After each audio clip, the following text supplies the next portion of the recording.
తులారాశి మిత్రులారా, ఈ వారమంతా కూడాను సమతుల్యంతో విజయం సాధించే ఒక అద్భుతమైనటువంటి వారంగా చెప్పవచ్చని కూడా చెప్పవచ్చు. మెయిన్ థింగ్ వచ్చేసి ఎన్నో రోజులుగా ఎదురు చూస్తున్నటువంటి లీగల్ ఇష్యూస్, కోర్టు వ్యవహారం అనుకూలంగా వచ్చే అవకాశాలు ఈ వారం బాగా ఉంది.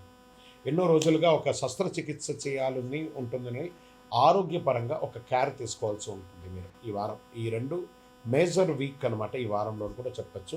ఇంకా విదేశాల్లో ఉద్యోగానికి వెళ్ళాలనుకున్న వాళ్ళు, అక్కడ ఉన్న వాళ్ళకి ఎన్నో రోజులుగా గడ్డు కాలంగా ఉన్నదంతా కూడాను ఒక న్యూస్ గెట్ రెడీ, మీకు మంచి అవకాశాలు బాగున్నాయి.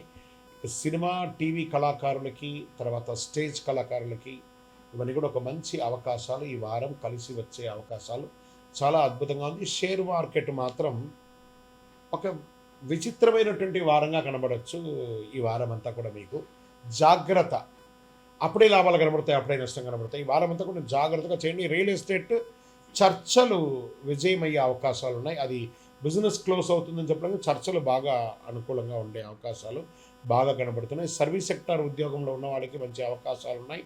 వ్యాపారస్తులకి మిశ్రమమైనటువంటి ఫలితాలు, ఉద్యోగం లేని వాళ్ళకి కొత్త అవకాశాలు, వివాహం కాని వారికి పెళ్లి చూపులు లాంటివి వచ్చే అవకాశాలు ఉన్నాయి. ఓవరాల్ ఒక మిశ్రమైనటువంటి వారంగా చెప్పచ్చు. లక్కీ నెంబర్ 6 గులాబీ కలర్. ఈ వారమంతా కూడా కలిసి వస్తుందని చెప్పచ్చు. పడమర దిక్కు చాలా కలిసి వస్తుంది.